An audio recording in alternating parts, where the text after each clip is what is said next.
Lhůta pro stanovení daně. Daňová kontrola u společností s daňovou ztrátou. V předchozím alertu jsme se zaměřili na daňové ztráty a jejich vliv na běh lhůty pro stanovení daně. V dnešním alertu se budeme věnovat tomu, jak lhůtu pro stanovení daně ovlivní zahájení daňové kontroly období, za které byla poplatníkovi stanovena daňová ztráta.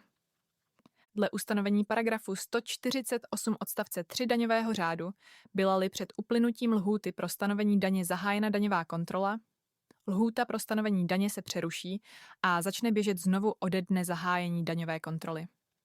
Za běžných okolností by se tedy lhůta prodlužovala o 3 roky. Nicméně v případě poplatníka, kterému byla stanovena daňová ztráta, může být určení nové délky lhůty složitější. Takovou situací se zabýval Nejvyšší správní soud v rozsudku ze dne 27. listopadu 2024. Základní lhůta pro stanovení daně je v případě ztrátového období 8letá.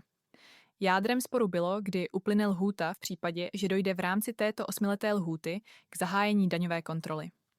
Dle poplatníka by měla lhůta uplynout po uplynutí 3 let od zahájení daňové kontroly. Dle soudu z daňového řádu plyne, že zahájením daňové kontroly běží lhůta pro stanovení daně znovu. Nicméně toto ustanovení neupravuje délku nové lhůty.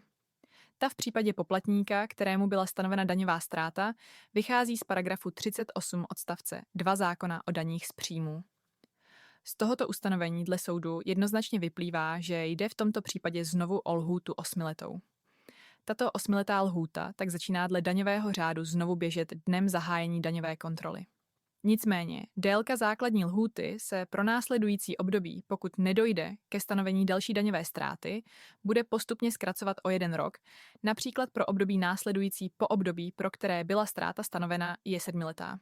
Podle soudu ovšem není možné zapomenout na skutečnost, že lhůta pro stanovení daně je limitována objektivní 10letou lhůtou dle daňového řádu. Připravila Ladislava Zamazalová a Dominika Douderová.